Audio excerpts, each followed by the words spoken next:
Selain banjir pemirsa, bencana yang sering muncul pada musim hujan adalah tanah longsor. Untuk itu kami akan ajak Anda untuk memperbarui informasi seputar bencana tanah longsor di sejumlah wilayah di Jawa Tengah. Kita mulai dari Wonosobo pemirsa.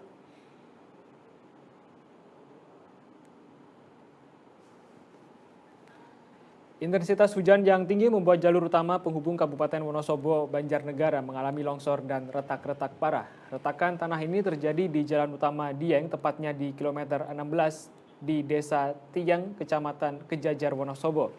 Retakan sepanjang kurang lebih 10 meter dengan tinggi 6 meter membuat talud jalan lo ambrol karena tidak dapat menahan banyaknya air yang masuk ke dalam tanah. Selain mengganggu akses jalan menuju tempat wisata Dieng, retakan jalan terancam longsor dan mengancam ratusan rumah warga. Sementara itu, agar tidak semakin parah, kepolisian setempat memberlakukan buka tutup jalan dan memasang bambu penyangga di lokasi ambrolnya talud.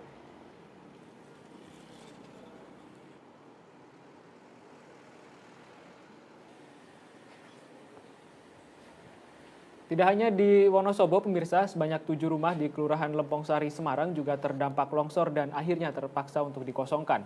Untuk memenuhi kebutuhan pokok warga, sejumlah donatur pun terus mengirimkan bantuan.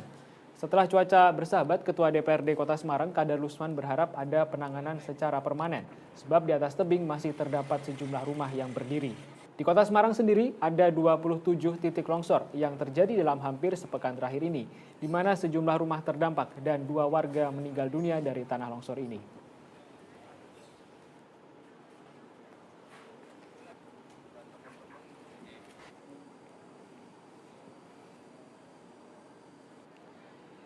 Sementara itu, 90 jiwa terdampak bencana tanah longsor di Kebumen bertahan di pengungsian karena khawatir terjadinya longsor susulan. Mereka mengungsi di musola dan rumah warga untuk menghindari kerumunan.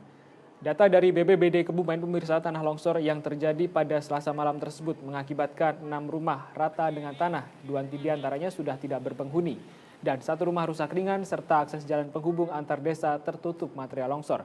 Hingga kini operasi pencarian korban tanah longsor masih menghasilkan 2 korban yang ditemukan dalam kondisi meninggal dunia, sementara 1 korban lainnya masih belum ditemukan.